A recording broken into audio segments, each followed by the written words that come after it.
Welcome to Poets from the Neighborhood. I am VeerajaR. And I'm Sandy Coomer. We hope you'll enjoy the poems we'll be reading today.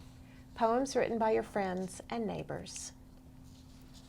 Our first poem is Without Poetry by Ramon L. Presson. Dear reader, what would you do if I stopped writing poetry? If I ceased bringing cut flowers in from the garden and placing them in vases by the breakfast nook? What if I milked the moon almost dry so there was never more than a crescent in the midnight sky? What if I stopped noticing deer on the hillside, forgot to call your attention to the way the fragrance of honeysuckle rides the breeze like a ghost ship? What if I kept the wine to myself and no longer spread the picnic blanket beneath the senior oak at the park? There's always a remote chance I could stop hearing the songs of whippoorwills or the voice of God in a young child whose bounce threatens to unsaddle the pale blue ribbon from her ponytail. But it's okay, because you'll be too preoccupied to notice that I've become too busy for quaint descriptions and metaphors, that perhaps I've grown weary of taking inventory in Earth's store, or am exhausted from taking up Adam's mantle and naming all the animals, both inside and surrounding me. You and I will go our separate ways, and you'll find a newspaper to read, an investment magazine, or a romance novel.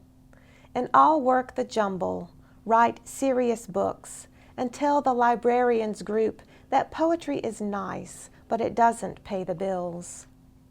Then again, perhaps one day so far flung from now that I don't even recognize you, you'll stop me on the street, on the corner, just as I'm preparing to cross, you with the tired coat and trembling hand, asking me if I can spare a poem. At Times by Susie Sims Irvin. Come, lightning thrust, spark fiction's flame. Pain conceives thought. How close to the edge does one dare creep? How far bends the twig before it breaks and opens the floodgates to the madness that waits so patiently there, and at times call my name? Vocabulary by Susie Margaret Ross. I'm so in love with words I could marry one. They climb through my windows, come to me in the night, name my thoughts. Rattle, Squeak, and Moan by David M. Harris. Where? I search in the still air. The trail winds through these well-known woods, away from roads, machines, and men. Animals have flooded my clumsy feet, the quiet, useless clash of my coins. Up, I crane to see the tops of half-dead pines, high limbs crashing in a wind I cannot feel. I walk their lee and hear their call, their admonition. Listen, they say, to the invisible. Watch the inaudible.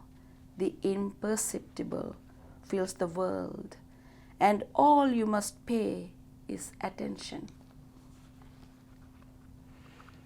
I wrote the next poem. It's called Did I Ever Tell You? I walked this way after all the commotion was over, and people chose sides fiercely and wore their hate like hats over their faces so no one could see their eyes. But I saw yours and followed you, watching you watch a line of ants, those deliberate soldiers marching, and I stopped when you stopped to touch the fringe of an uncurled fern, to lift a stone just to see what was alive underneath. Afflatus, a poem I wrote. So you say, poetry is not for you. My friend, just listen. Breathe in deep, closing your eyes. Hear the air whisper. Wisdom from travels afar. Be still and listen to the beat, the rhythm of your own heart. If that's not Afflatus, what is? Dear friend, don't you see? That world around us reels. Is that not inspiring for you? That you can see, that you can hear and speak, that you can feel and laugh, that you can for real love, that you are this minute very alive. If that's not Afflatus, what is?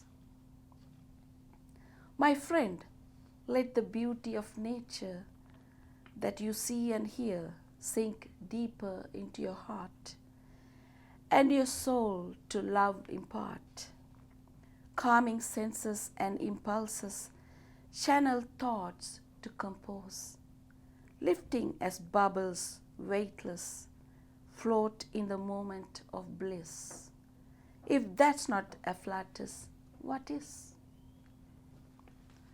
Thank you for watching Poets from the Neighborhood. We hope you'll join us again soon.